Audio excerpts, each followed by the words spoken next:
Welcome to a new episode of Outside the Panels with your host, Johnny the Machine Hughes.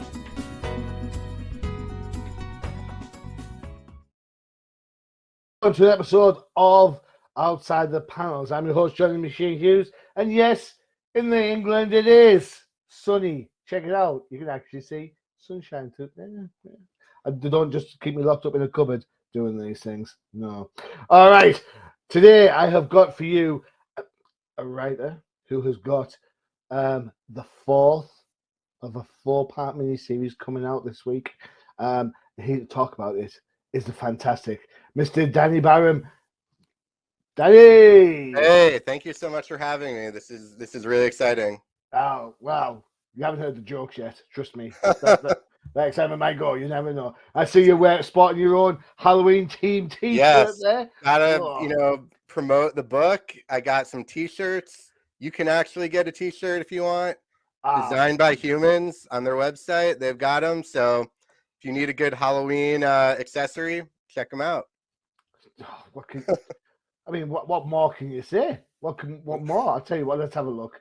Because I have the link just to hand. Let's just get rid of the free gift. I don't want the free gift unless it's a free t-shirt, of course. Well, that's a different matter altogether. Yeah. Boom, there you go. Check it out.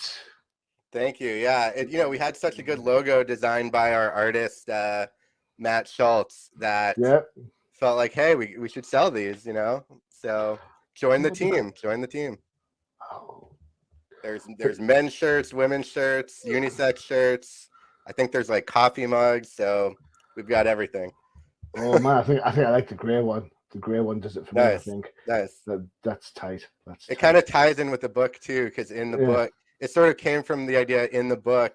Once the team sort of reunites and reassembles, they actually decide to sell merchandise to sort of make some cash. So it all ties in. I love that. Can you just imagine Iron Man said, guys, I know we've just destroyed another block of New York.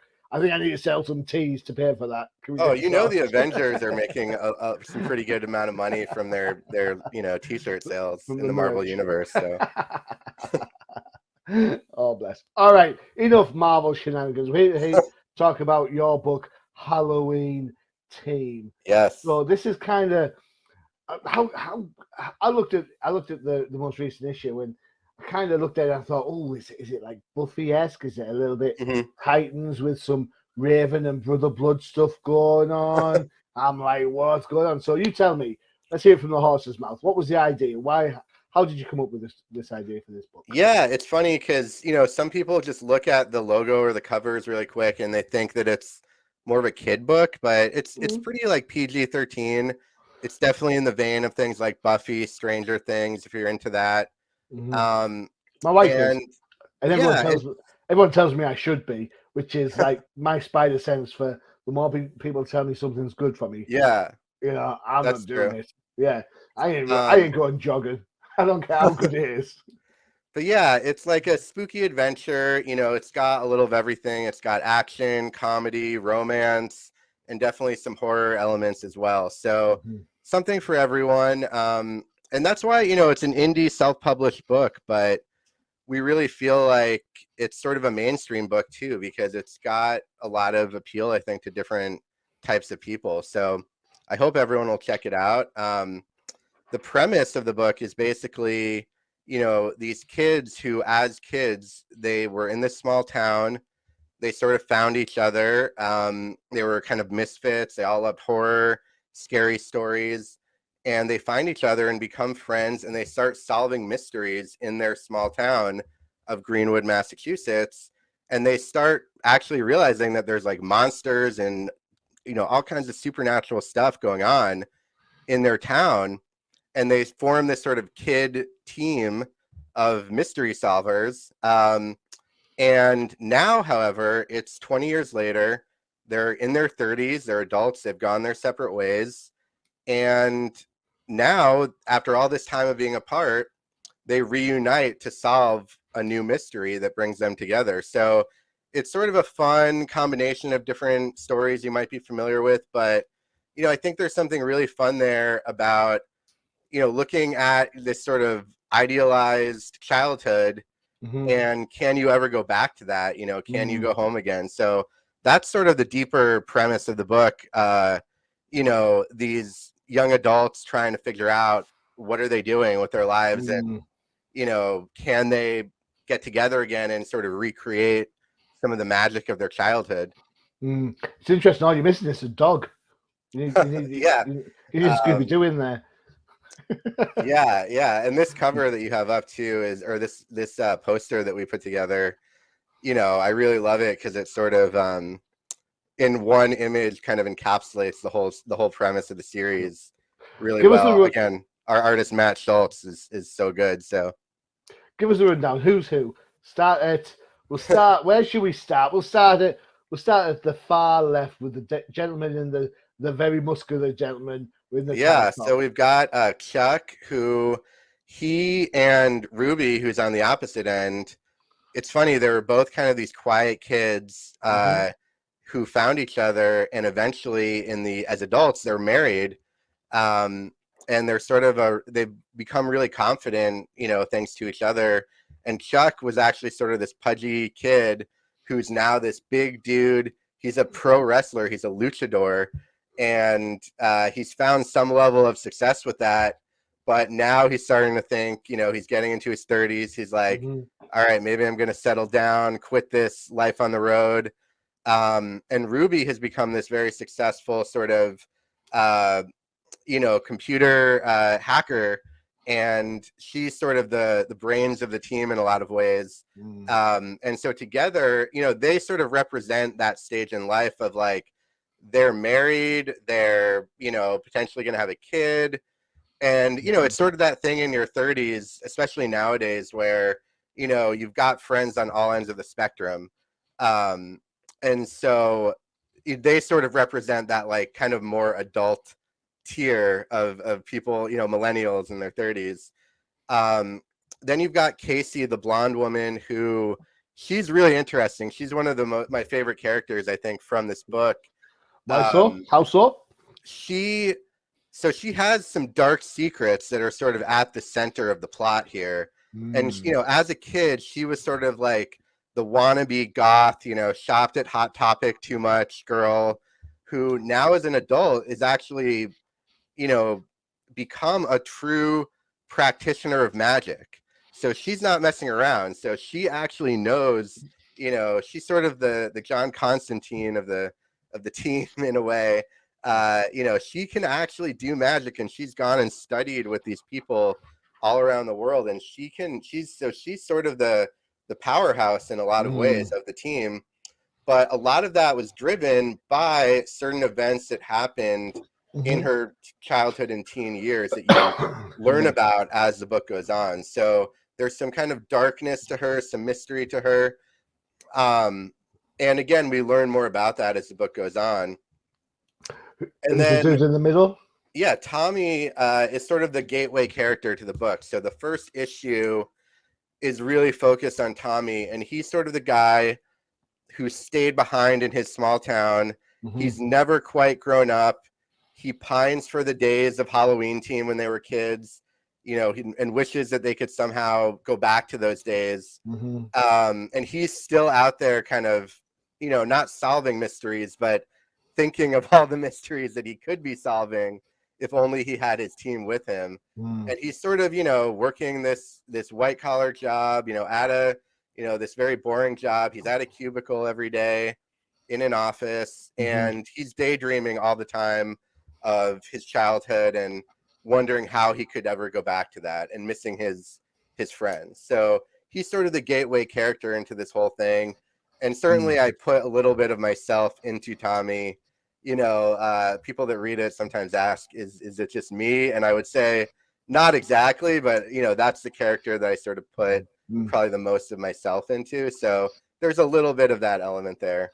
So Josh Jacobson, again, he is this character that has sort of stayed behind in the town as well. But he is a teacher at their old high school. And he is sort of an expert in all things supernatural. So he's like a walking encyclopedia of monsters and creatures and magic spells.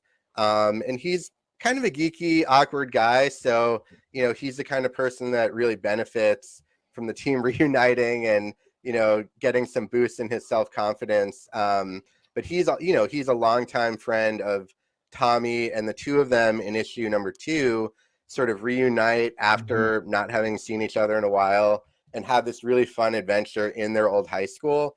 And that's where you see some of the Buffy influence of the comic kind of come into play. But there's a really fun dynamic of Josh, working at the old high school and sort of being that connection to the past on the team in a lot of ways, where, they have a mentor who, when they were kids, named Mr. Sykes, was sort of their team mentor unofficially.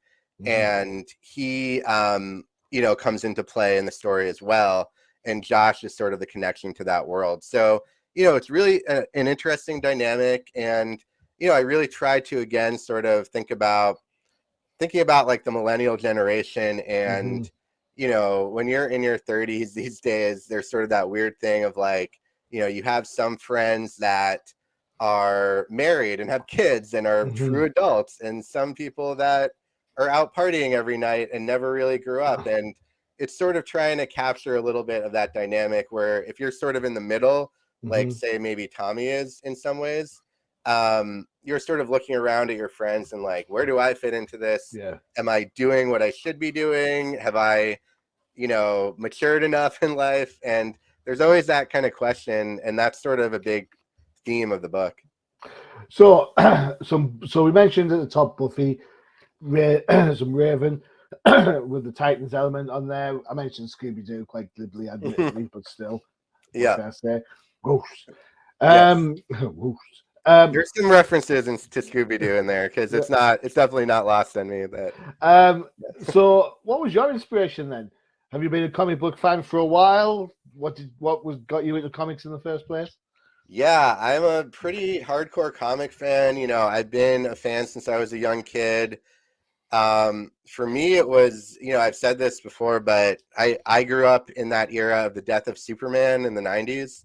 All right. Okay. And I remember very vividly when I was a kid, having those comics passed around when I was at summer camp one year, and I was hooked from there. And, I was a DC Comics kid when I was starting out, Superman, Batman. And then, of course, as I got older, my taste expanded to different genres and different creators. But yeah, I love comics. I still get my, Tuesday or Wednesday books every week. And, I moved to LA a while back, pursuing screenwriting and film and TV. But I've always loved comics. And when I came up with this story idea, it originally started as a TV pilot, but at some point I was like, you know what, this could be a really cool comic book. So you're right. I mean, that whole Stranger Things vibe, kids and some It in there as well, probably having elements on there. So how hard was it to get Matt Schultz involved? It worked out pretty well. I mean, I got lucky. I posted on some different, forums that are out there to connect writers and artists. And I went through a lot of replies to my, post. And when I talked to Matt, I realized it was a good fit, not just because his art was really cool, but also because I could tell he would be a great collaborator, and he was easy to talk to. He had a lot of good ideas, and I really wanted someone to help do the world building. I wanted someone who would do the character designs and come up with the logo and just help really flesh out what this world looked like. So he was great with that. And we spent a lot of time, before we actually got into the comic itself, just thinking about what did these characters look like as kids? What do they look like now as adults? And really going through that process. So working with Matt was great. And I got pretty lucky that I found him early on in the search process, but just randomly. I didn't know him before this. So interesting. Yeah. Right, so let's we've mentioned him by name. Let's have some of his work on Yeah. show. We're gonna take a sneak peek. We're gonna take a sneak peek at issue number 4. We're not gonna go too far because after all, we do want you to buy the book, so Yes. no spoilers here. Yeah. Excuse me. So there you go. Yeah, this is the cover to number 4, and it's funny because the first cover is not a very actiony cover to issue number 1.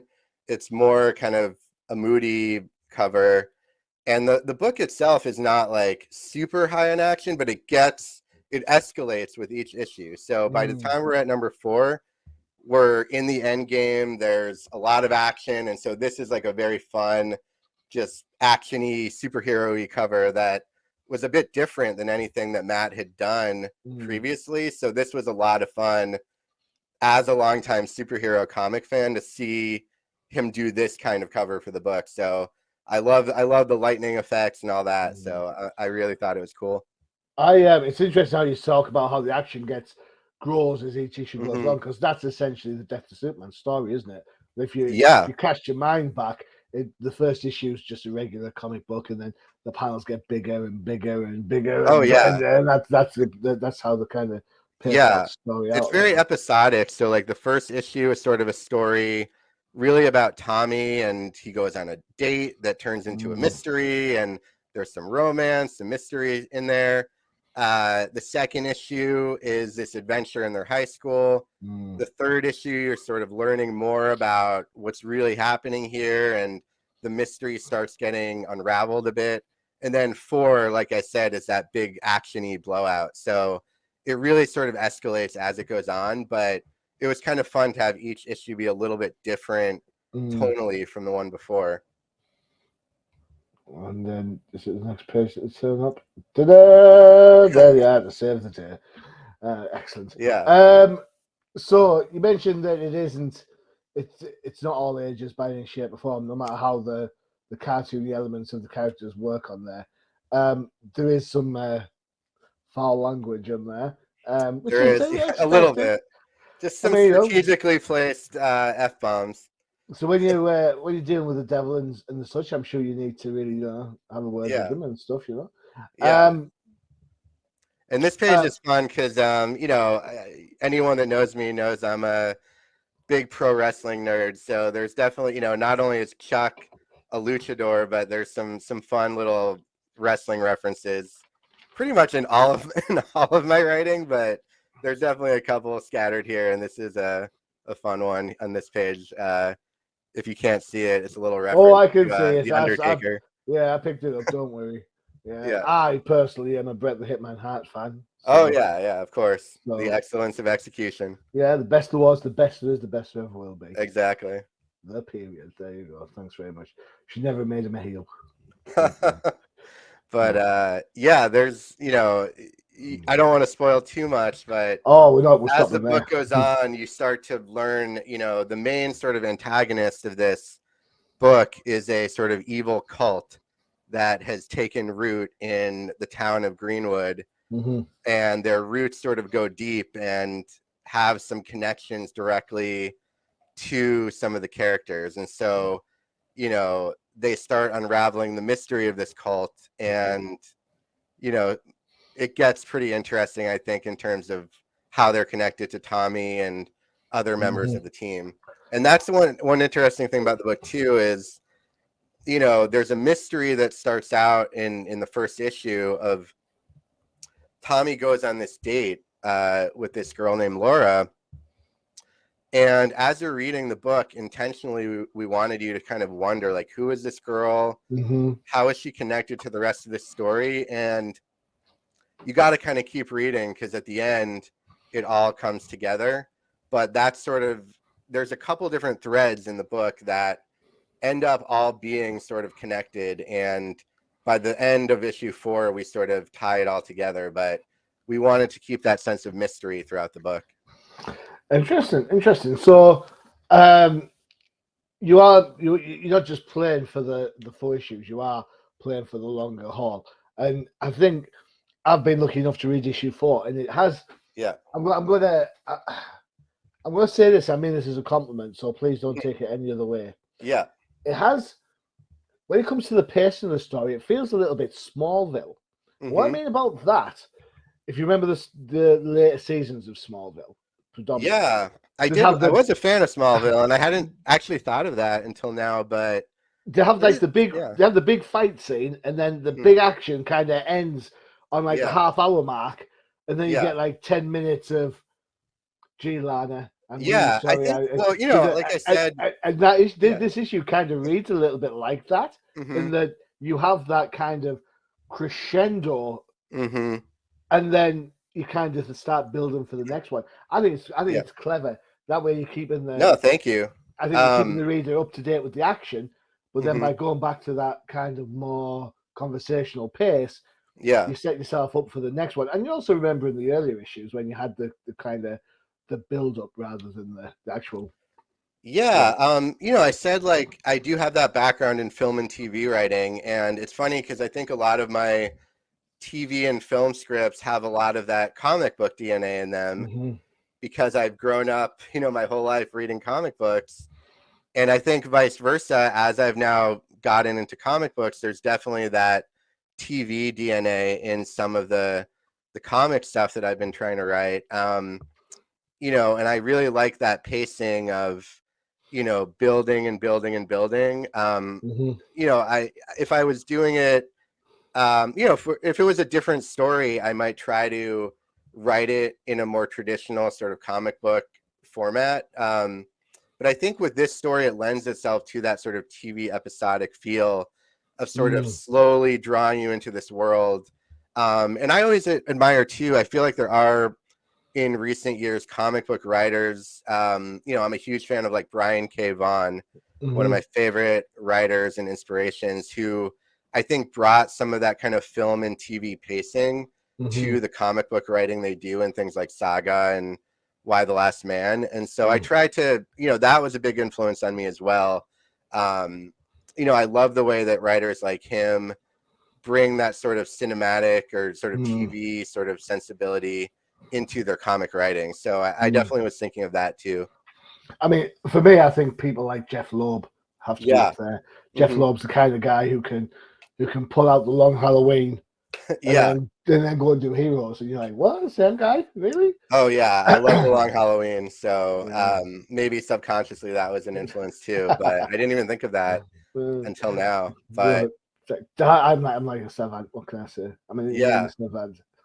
Yeah, but certainly, like, I wanted to, because another thing I love about Brian K. Vaughan, and I'm trying to think of other writers who fit into this category, but Bendis maybe with Alias. Yeah, like the way that they write comics that, you know, are comic booky, but also they're the kind of books that you could give to someone who's never read a comic before and they would get it and sort of it would draw them in. And that was something I did want to do with this because, you know, I think hopefully there's a passion for comics that shows through in this, but also just a passion for storytelling in general. And I wanted to be able to give this book to people that don't read a lot of comics and have them enjoy it as well. So that was the kind of story I wanted to tell with this. Cool. Right, we'll stop there for a couple of seconds. We'll have a break for our other shows. I'm just having a look, see what we've got. It's a toss up between. I'll tell you what, you can have a choice. We've got Crisis in the Toyverse, K-pop Cosmos, or the Old Timers. Which one would you like to take? Take a pick. Which one would you like? Crisis sounds good. I'm like Crisis in the Toyverse. I'm a big DC guy, so all right. Anything with Crisis in the title, I'm in. All right, maybe not so DC, but here it is. Okay. Crisis in the Toyverse.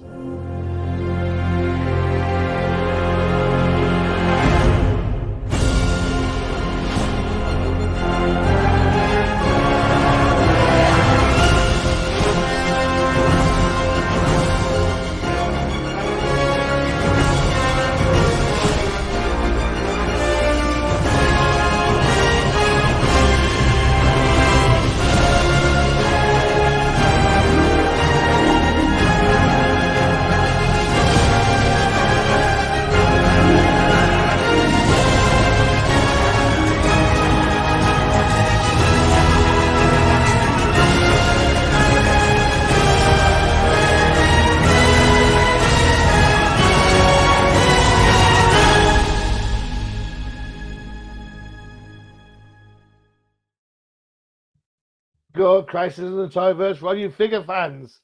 Looks There you go. awesome. Yeah, it's a great show. Great show. Bobo's class. And don't forget to check out No Prize Podcast this week because looks like the professor's bought the bug, my friends. He is there getting his Marvel figures like nobody's business. All because he likes Wonder Man. Of all the characters. Hey ho. Right. Back to Halloween team. You said a whole lot of art over. And I picked a couple I really want to talk about a little bit. I quite like this panel. Yes. She's going all Zatanna on us. Yes. I'm a big Zatanna fan. Like I said, I'm a big DC nerd. So there's definitely a little of that in Casey. But yeah, this is a cool panel. I think what's cool is, like I said, I mean, the book starts out a little more grounded where, you know, Tommy, who you meet in issue number 1, it's like a pretty normal guy. And I talked about how it keeps escalating. And so when you meet Casey, more so in issue number 2 and 3, you know, you're like, oh, wow, she's a legitimate like magic user here. So that kind of raises the stakes of the whole book. And when you get to see her do these spells and have this power, you're like, all right, this is kind of going in a direction maybe I wasn't fully anticipating. So that was fun to sort of raise the stakes as she's introduced more. And you realize, like, all right, this is kind of a group of, you know, grounded everyday characters, but there's also this other element of like there's legit magic in this world. And some, you know, it sort of opens up the door to a whole new world of storytelling possibilities. So, you know, you kind of alluded to this where you know, I think issues number 1 through 4 tell a pretty complete story. But there's also a lot of questions that get asked, and we would love to do more. So the goal was to tell a story, but also very much leave the door open for more, because that's the ultimate goal, is to be able to do more. So however we can, you know, whether it's eventually getting a publisher to look at it, or you know, just if we can get as much interest from fans as possible, the more support we get, the better. So we really want to do more of these stories. Well, I mean, let's take a step back here, because I think you're absolutely, you know, I get that you want to get a publisher, but you're not doing too shabby by yourselves. I mean, let's just go through a list here. Your books are on Amazon. That's digital as well as, I assume, the paper copies. Just digital for now. Digital, excellent. Digital. I like digital for overseas purposes. Saves me on postage. It's always good. Global Comics, who were just launching a new comic book app. I saw over the weekend. So Global are doing some fantastic stuff. Yeah. Then of course you're on the old school if you go on Comixology. I mean, those are 3 huge outlets of which your book is on there. That's got to feel pretty good, right? Yeah, I mean, luckily it's pretty easy nowadays to self-publish a comic digitally. So, you know, at least from a technical standpoint. Danny, I'm trying to big you up, man. Don't be self-deprecating. I'm trying to big you up. You're supposed to go, yeah, it's great. Woo, yeah. 3 days of retailers. I mean, the tough part is that, you know, like, especially since Amazon bought Comicology recently, the curation on the store is not great. So I actually work in digital distribution for my day job. And so, you know, I'm very familiar with like digital storefronts and, you know, what they can do or can't do to promote, you know, smaller titles. And, you know, it's not great in terms of like what Comicology/Amazon does to promote indie books. So if you go on Comicology, you know, on Tuesday, you probably won't know that Halloween Team exists. So we really have to go on shows like this and, you know, get out there and use social media and whatever we can to promote the books. So that's what I'd love to see. You know, like Global Comics, like you said, is stepping up, and, you know, they have an app coming out. I'd love to see more curation around the indie books, because there are so many great ones out there, and they just need that discoverability on the storefronts. Talking of Amazon, there you go. Check it out. There it is. 4 books, 12 books. Check them out. Sorry? I was just saying, check out the books. It's very easy to catch up. I mean, I remember as a kid, like going to the comic store and you'd find one, issue number 7 of something, but you couldn't find issues 1 through 6. And the nice thing about digital comics now is it's very easy to sort of catch up, binge read. You can find things, books have no expiration date really anymore. So I know you say, I do like a good comic though. Like, what I'm saying? Trust me. I love a good paper comic book, a good physical book. I think a lot of people are in a similar boat to me. I have no more room for them in my home, so I've been doing more digital. Don't tell my wife you get digital comics, for Christ's sakes. Yeah, She'll give me my warp speed. Well, I moved in recently with my girlfriend, and I had all my comics, my boxes of comics like shoved away in my old place, in a closet. And she couldn't really see them. And then when we moved in together, she's like, "Wow, I didn't realize you had all these comics." We're like, "Well, they were well hidden before, but they do take up a lot of room." So, I mean, because I used to buy all physical, for years and years, and I had that massive collection. But especially since I got like a newer iPad, it really is. I mean, these comics look amazing on digital if you have a good tablet to use. So, it's hard to, because I talk to like old, people who are just watch how you go here. Bear in mind, I've got tons of gray hair. Watch how you got. Well, I mean, I'm getting up there. So, but a lot of people who haven't ventured into digital yet, are very reluctant to do so, and I do get that. But it is very convenient, and it's very, the books look great on a good tablet. So yeah, I mean I'm not going to beat around the bush. I get digital comics because I review Comic Crusaders. Yeah. If I'm going to kickstart a comic, or if I'm going to pledge to a comic to a Kickstarter, I'm looking for the digital version, because I don't have a problem dropping $5 on a comic book. Yeah. I have a problem dropping $5 on comic books and then having to pay $25 to get it shipped over here. Totally. And makes no sense to me. So eventually we would love to print issues. We actually did a stunt last year for Free Comic Book Day, where we hadn't even come out with the first issue yet, but we printed a couple hundred copies of issue number 1, and we brought them to my local comic book store. Shout out to House of Secrets here in Burbank, California. What a great one of the best comic book stores I've been to. And they put out for Free Comic Book Day, issue number 1. And as a longtime comic book fan, I mean, there was nothing better than seeing that print version of issue number 1, on a shelf next to, X-Men and Superman or whatever. So that was really cool. And I'd love to do more stuff with print. I know Global Comics is actually working, I guess, on some better functionality around printing comics, print on demand and stuff like that. So I'm really paying close attention to what they're doing. Yeah, cool. It's a good call. You mentioned about writing for different things. How difficult or different, probably different's the word I'm looking for. How different, if you're used to writing like TV screenplays and the kind of stuff like that, how different is it to come back and then do comic books? Because I'm going to put my hands up here. I am an old timer who thinks comics are comics, TV's TV, and I hate it when people say, "Oh, what I'm going to do? I'm writing a comic so I can turn it into a TV show down the line," as if being a comic is a bad thing.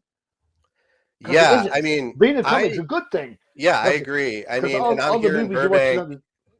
Where there's a lot of screenwriters, and I, as a longtime comics fan, I often roll my eyes just like you when I hear a screenwriter say like, "Well, I couldn't get this made as a screenplay, so I'm gonna write it as a comic and then sell it as a TV show." when that bothers me is when it's someone who has no real love or affinity for comics Perfect. and is just doing it as like a marketing tool. And I get like I kind of question myself sometimes too, where I'm like, I don't want to be that person who just comes off like, I really want to just write TV or movies, but I'm just doing this comic as like a way to sell a TV show. I definitely don't want that to come off as my intent here. Oh, I don't I think it is. truly love comics. It's something that I've wanted to do forever. And I think you have to approach it as its own thing, like you said, and really write it to a comic book. You have to be mindful of the dialogue and, how much room you're taking up on the page. You have to be mindful of what makes a comic a comic.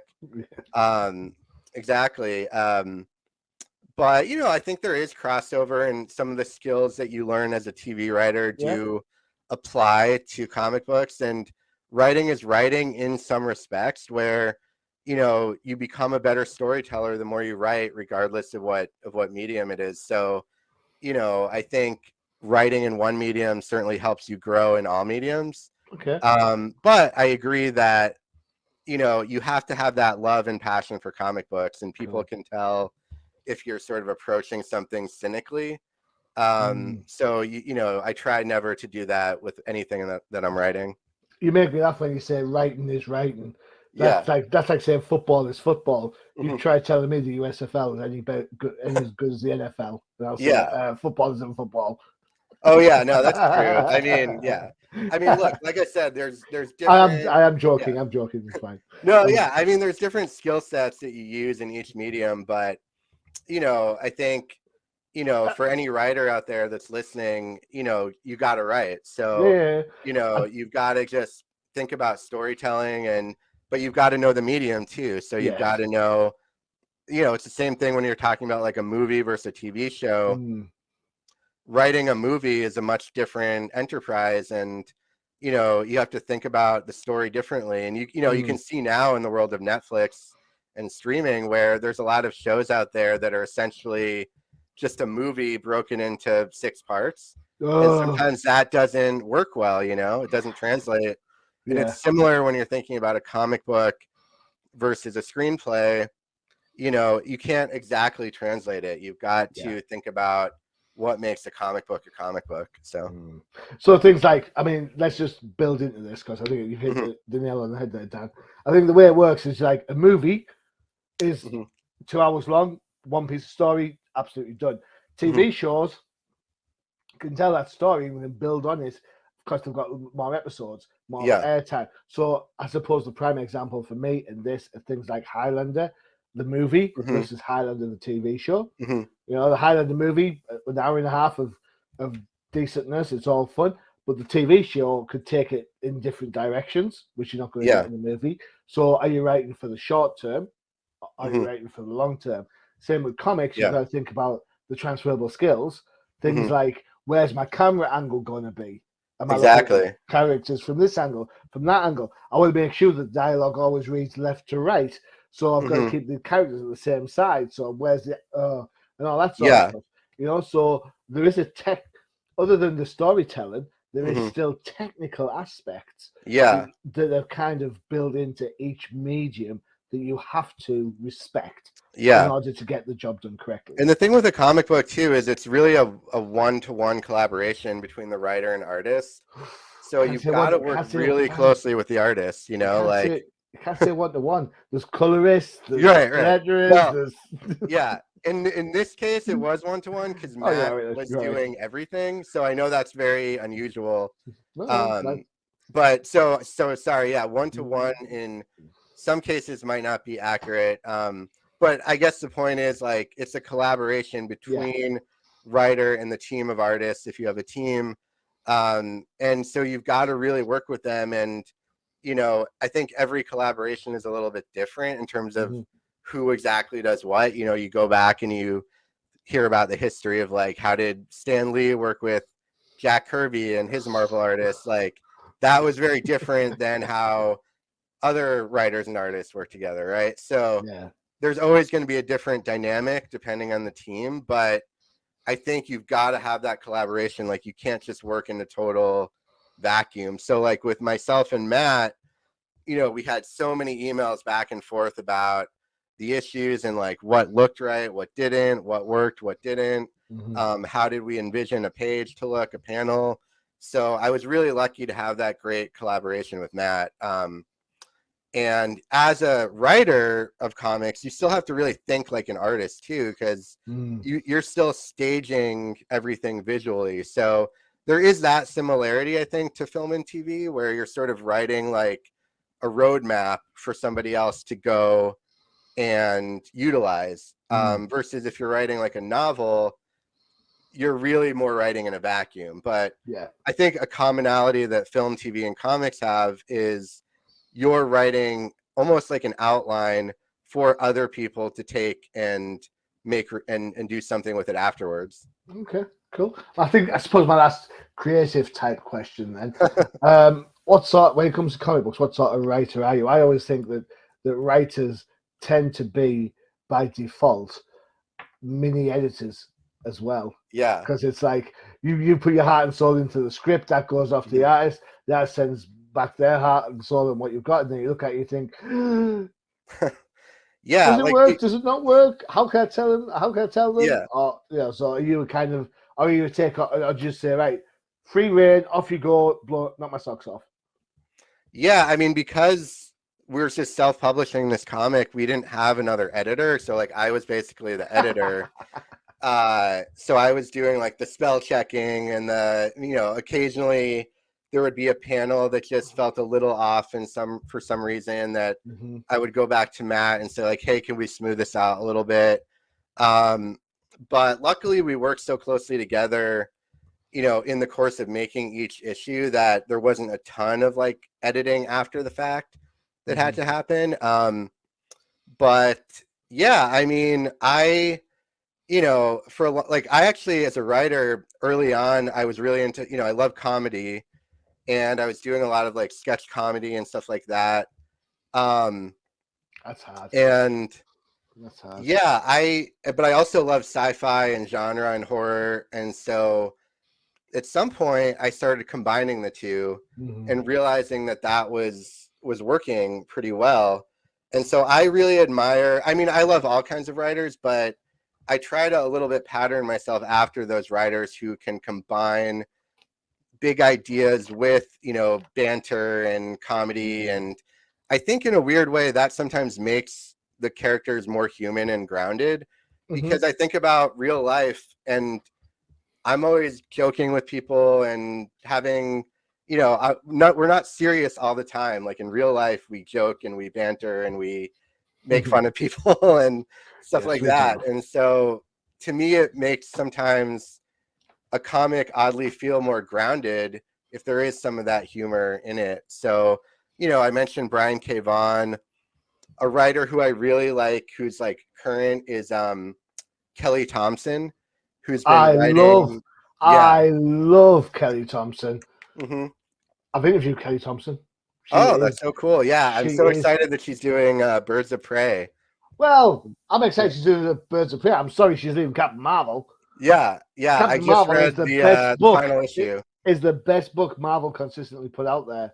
And of course, she started doing her own indie stuff with Dark Horse. Yeah, as well. I loved everything she's done for Marvel. Hawkeye, Black Widow, Captain Marvel. I just read that final issue of her run this week. The review is up on Comic Crusaders. Go check it out. Nice. But she's someone who, when I read her stuff, you know, it reminds me of what I try and do. Of, you know, she's so good at banter and like good witty dialogue, and again, by having that, it makes a character like Captain Marvel, who could in theory be this very like generic character, it gives her so much personality and likability, and I think that's so important. And so I love what she's doing. Obviously, like, you know, I started reading her run on Hawkeye because I loved Matt Fraction's run on Hawkeye. And so Matt Fraction is another guy who, I mean, I wish I could do what he does, but he's a genius, you know, in terms of writing these very funny, but very profound also, comics. So I love what he does. Cool. Yeah. I don't think you should put yourself down. I think everyone starts somewhere, Danny. And I think, Yeah. Matt Fraction back in the day would have done a self-published comic and gone from there. So, you Hmm. know what? You're only a few issues behind him, my friend. Yeah. Yeah. So, the way I always look at this, and I'll be honest, I see a ton of comic books, whether it be the Hmm. big two, whether it be indies, whether it be Kickstarters, whatever. I see a ton of comic books. And I tip my hat to anyone who's got a comic book out there because Yeah. you know what? People like me sit in the comfy chairs and they'll write up 600 words about a comic and say this about the writing or that about the art, and all the Hmm. while we're thinking to ourselves, man, I wish I could do this, or I wish I had the courage to do that. Yeah. And you think to yourself, you know what, you're putting yourself out there, and I think, you know, you said it yourself. You said this. It's Yeah. you can't argue with yourself. Writing is writing, and the Yeah. only way to get to be Matt Fraction, to get to be Kelly Thompson, is Hmm. to keep pounding the keyboard, keep looking for those angles, Yeah. keep building on those stories. Because you know what, you are going to get there. Hmm. So I think you deserve a round of applause. Thank If I you. could give you a round of applause, I It's been would. a good pep talk. For just 4 issues, man. And you're on Yeah. Amazon, and you're on Comixology, and you're on Global. I Yeah. mean, to me, it's staggering. Yeah. So I thank you for the effort. Thank you. Yeah. And making a comic is very intimidating because, you need a writer and artist. And unless you are both, um, it's hard. You have to figure out, like, how do I find this person who will collaborate? And then how do I pay them?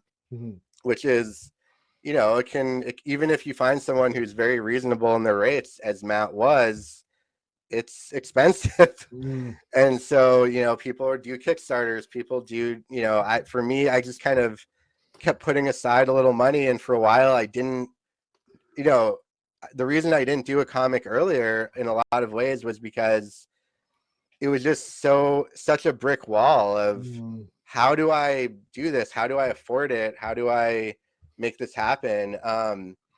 And so finally I got to that bursting point where I was like, all right, I'm just doing it. Screw it. I'm moving in my girlfriend. I'm saving my rent. I'm paying that instead. That's what I'm Exactly. doing. Exactly. But yeah, I mean, I'm glad I did because it's very rewarding. And, Yeah. it's so funny coming from the world of screenwriting too, because, it's a common joke, right? In Hollywood of nobody ever wants to read your screenplay, right? Like Right. you hand someone a screenplay or email it, whatever. Nobody wants to read that. It's like you look at it and it's just text and it's like, oh my God, I don't want to. Even like my own friends will send me a screenplay and I'm like, oh boy, I have to read this. But you show someone a comic book with the art fully drawn and it popping off the page and the excitement in people's eyes that they have when they see a comic book and you hand them a comic book, it is a whole other level. And there's a magic to comic books that you don't get with anything else, I think. Cool. So Excellent. There you go. Words, wise words they are. There is a magic to comic books. yes. That you are not wrong, my friend. Not Yeah. wrong at all. Right, that's all we have time for today. Let's get some banners up so we can have some promos. There you go. You can follow Danny at Danny Baram and at Halloween Team 22. Danny and I follow each other already. I just checked. So that was. I'll follow you if I don't. I forget, but no, we follow each other. It's fine. Okay. Yeah, we're good on that. You're interested in buying the book? You can get it from Amazon. There you go. Look, guys, I know the links are hard, but the way it works is you go to Amazon.com. You type in the title of the book you want. You all know how to use a search engine, and boom, there it goes. Same for Global. Same for Comixology.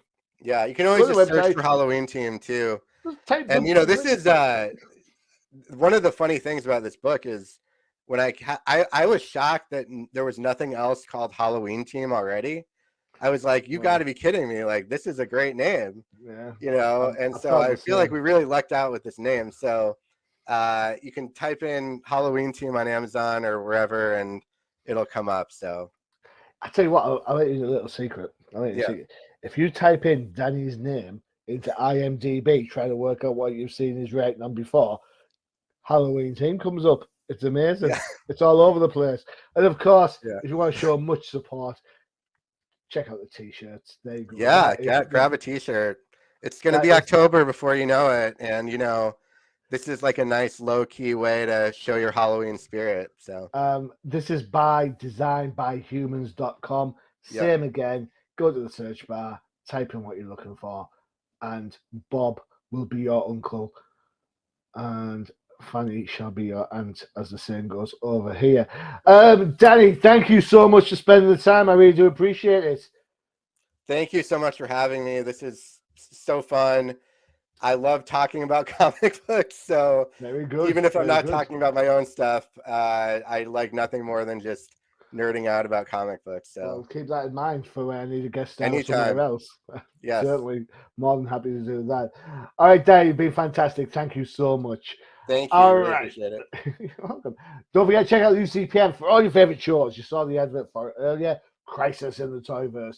And if, like Danny, you're a DC fan, check out the Definitive Crusade for all your DC news. Yes, might even talk about the Flash movie. Just saw it yesterday. I saw it last week. I thought it was much better than I thought it was going to be. So there you go.